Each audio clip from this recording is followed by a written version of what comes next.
नमस्कार बंधुरा गरमे बोलो सकले केमन आछो। एत गरम पड़ेछे 2-3 दिन धरे एकदम नाजेहाल अवस्था, किन्तु खावा तो थामानो जाबे ना, ताई ना? खेते तो आमादेर हबेई। ताई सेजन्य किन्तु खूबई हालका पातलार मध्य एकटी माछेर झोल तोमादेर साथे आज शेयार करार जोन्नो आमि चले एसेछि।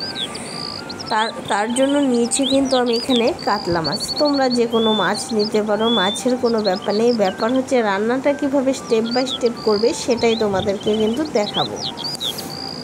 তারপর নুন হলুদ মাখিয়ে নিয়ে মাছগুলো প্রথমে কিন্তু ভেজে নিতে হবে। আমি কিন্তু সরিষার তেলেই রান্না করি সব সময়। যারা নিয়মিত ভিডিও দেখো তারা জানো সরিষার তেলে কি হয়, অল্প তেলেও রান্না করলে রান্নার স্বাদ কিন্তু ভীষণই ভালো হয়।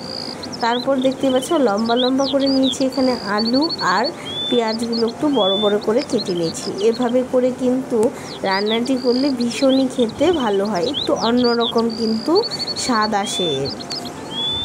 তারপর কিছুক্ষণ সময় ধরে আলু আর পেঁয়াজটা ভাজার পর এখানে দিয়ে দেব মশলা। মশলাতে তো খুবই সাধারণ মশলা, জিরে ধনে লঙ্কা, বাস এতটুকুই। সামান্য একটু আদা বাটা কিন্তু আমি দিয়েছিলাম। তারপর কিন্তু নাড়িয়ে চাড়িয়ে অনেকক্ষণ সময় ধরে ভেজে নিয়েছি। দেখতেই পাচ্ছো ভাজতে ভাজতে একদম মশলার তো গন্ধ চলেই গেছে, একদম ভাজা ভাজা হয়ে গেছে মশলাটা। সেই সময় দিয়ে দেব ঝোল। ঝোলটা আরেকটু অ্যাড করেছিলাম। তারপর অনেকক্ষণ সময় জাল করে নিয়েছি যতক্ষণ না সাইডে তেলটা সরে গেছে। সেই মুহূর্তে মাছগুলো দিয়ে দিয়েছি, কারণ আলুর ঝোল অনেকক্ষণ জাল হওয়ার কারণে কিন্তু মাছগুলো না হলে বেশি নরম হয়ে যাবে। তাই কিছুক্ষণ জাল হয়ে যখন তেলটা সাইডে সরে গেছে সেই সময় কিন্তু মাছটা দিয়েছি।